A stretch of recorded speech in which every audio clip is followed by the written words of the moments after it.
దినవృత్తాంతముల 2వ గ్రంథము 32వ అధ్యాయము. రాజు ఇట్టి నమ్మకమైన చర్య చూపిన తరువాత అష్షూరు రాజైన సన్హెరీబు వచ్చి యూదాదేశములో చొరబడి ప్రాకారపురముల ఎదుట దిగి వాటిని లోపర్చుకొనజూచెను. సన్హెరీబు దండెత్తి వచ్చి యెరూషలేము మీద యుద్ధము చేయనుద్దేశించి ఉన్నాడని హిజ్కియా చూచి పట్టణము బయటనున్న ఊటల నీళ్లను అడ్డవలెనని తలచి తన అధిపతులతోనూ పరాక్రమశాలులతోనూ యోచన చేయగా వారతనికి సహాయము చేసిరి. బహుజనులు పోగై అష్షూరు రాజులు రానేలా విస్తారమైన జలము వారికి దొరకనేలా అనుకొని ఊటలన్నిటినీ దేశ మధ్యము గుండా పారుచున్న కాలువను అడ్డిరి.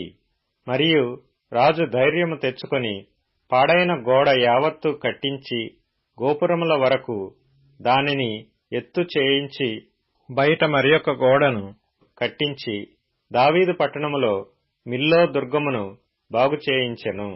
మరియు ఈటెలను డాళ్లను విస్తారముగా చేయించెను.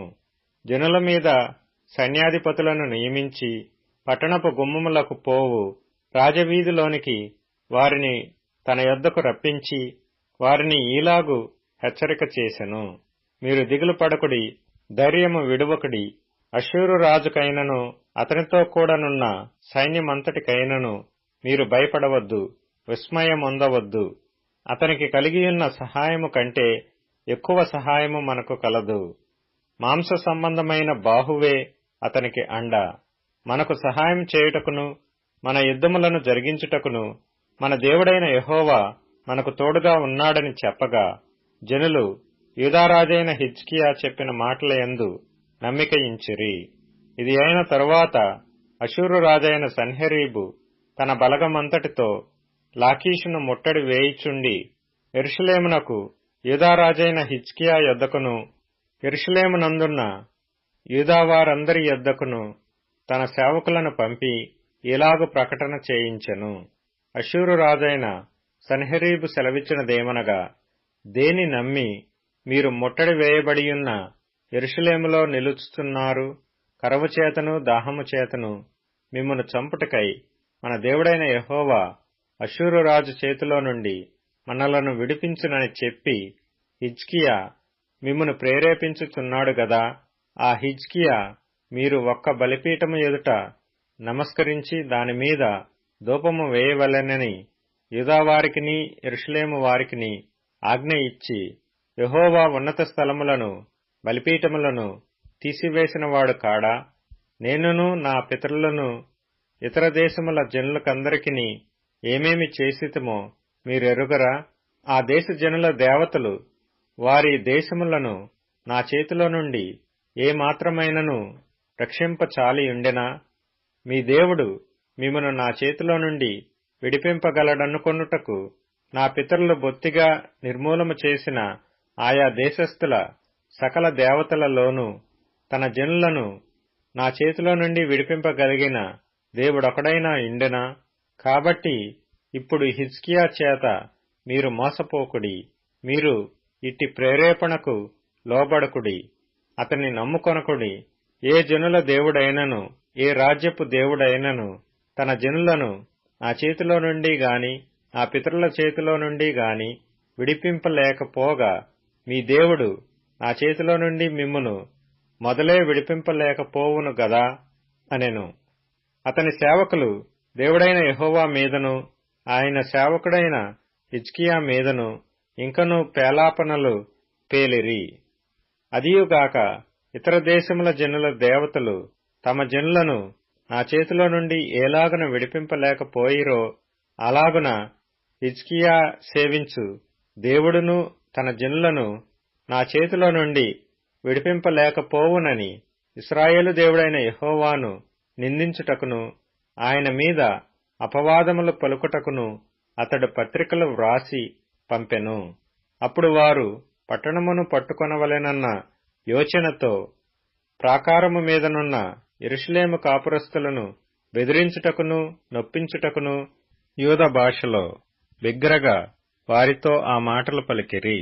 మరియు వారు మనుష్యుల చేతి పనియైన భూజనుల దేవతల మీద తాము పలికిన దూషణలను యెరూషలేము యొక్క దేవుని మీద కూడను పలికిరి.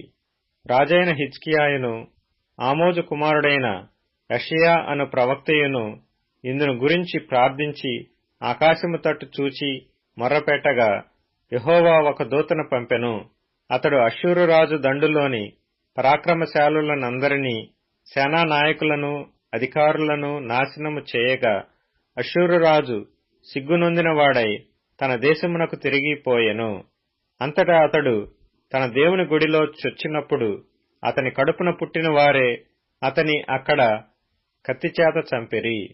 ఈ ప్రకారము యెహోవా హిజ్కియాను యెరూషలేము కాపురస్తులను అష్షూరు రాజైన సన్హెరీబు చేతిలో నుండియు అందరి చేతిలో నుండియు రక్షించి అన్ని వైపులను వారిని కాపాడినందున అనేకులు యెరూషలేములో యెహోవాకు అర్పణలను యూదారాజైన హిజ్కియాకు కానుకలను తెచ్చి ఇచ్చిరి.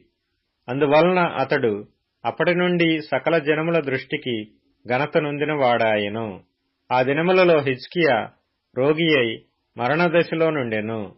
అతడు యెహోవాకు మొర్రపెట్టగా ఆయన అతనికి తన చిత్తమును తెలియపరచి అతనికి సూచన ఒకటి దయచేసెను. అయితే హిజ్కియా మనసున గర్వించి తనకు చేయబడిన మేలుకు తగినట్లు ప్రవర్తింపనందున అతని మీదికిని యూదా యెరూషలేముల వారి మీదికిని కోపము రాగా హిజ్కియా హృదయ గర్వము విడిచి తానును యెరూషలేము కాపురస్తులను తమను తాము తగ్గించుకొనిరి గనుక హిజ్కియా దినములలో యెహోవా కోపము జనుల మీదికి రాలేదు. హిజ్కియాకు అతి విస్తారమైన ఐశ్వర్యమును ఘనతయు కలిగెను. అతడు వెండి బంగారములను రత్నములను సుగంధ ద్రవ్యములను డాళ్లను నానా విధములగు శ్రేష్టమైన ఉపకరణములను సంపాదించి వాటికి బొక్కసములను కట్టించెను. ధాన్యమును ద్రాక్షారసమును తైలమును ఉంచుటకు కొట్లను పలు విధముల పశువులకు శాలలను మందలకు దొడ్లను కట్టించెను. మరియు దేవుడు అతనికి అతి విస్తారమైన కలిమి దయచేసినందున పట్టణములను విస్తారమైన గొర్రెల మందలను పశుల మందలను అతడు సంపాదించెను. ఈ హిజ్కియా గీహోను కాలువకు ఎగువను కట్ట వేయించి దావీదు పట్టణపు పడమటి వైపునకు దాని తెప్పించెను.